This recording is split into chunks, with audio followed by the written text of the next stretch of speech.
हम मीनू झा प्रणाम करै छी समस्त मिथिलावासी के अपन माताजी के संग एकटा चैतावर लऽ कऽ उपस्थित छी। धन्यवाद। जय मिथिला, जय मैथिली।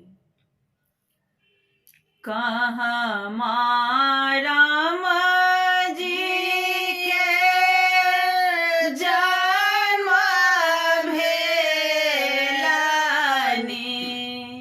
कहाँ राम जी के जन्म भेलनि,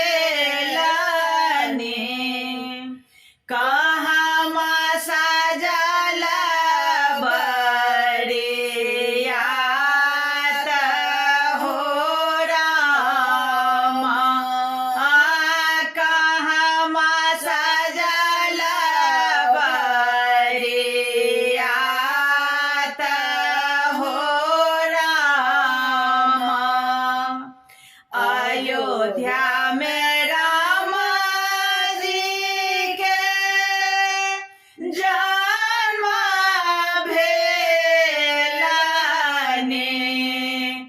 दशरथ सजल बरियात हो रामा, दशरथ सजल बरियात हो रामा। रथ जे सजल, घोड़वा जे सजल, रथ जे सजल, घोड़वा जे सजल, साजिले हाथी बहुत हो रामा, साजिले हाथी बहुत हो रामा।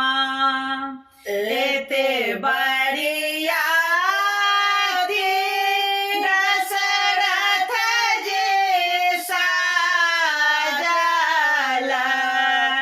चलल जनकपुर धाम हो रामा, चलल जनकपुर धाम हो रामा। जखन हे रामचंद्र चलल जनकपुर, सखे सब पढ़थैन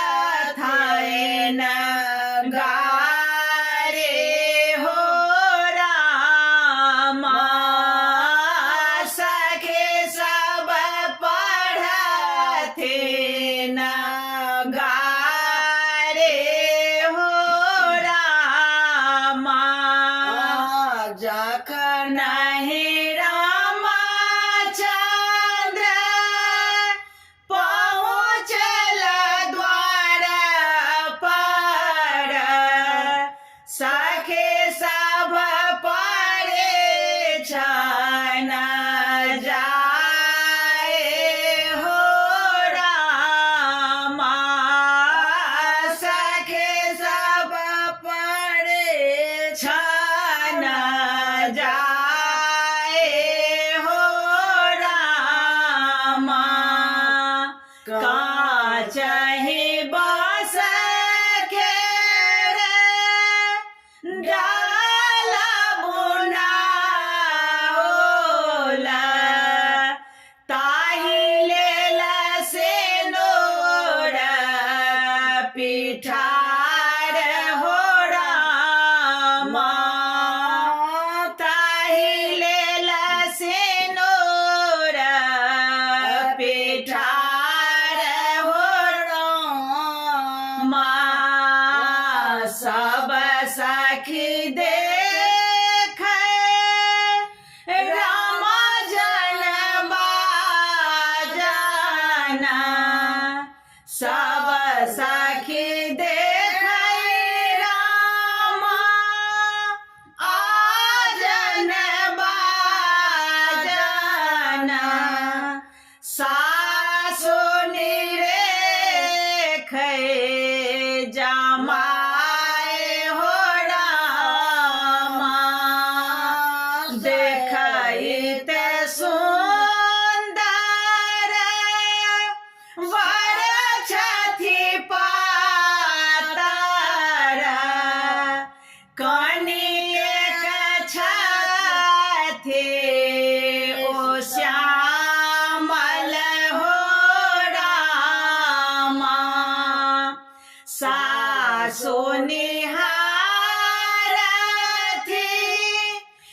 गोड़ हो रामा जखन हे रामचंद्र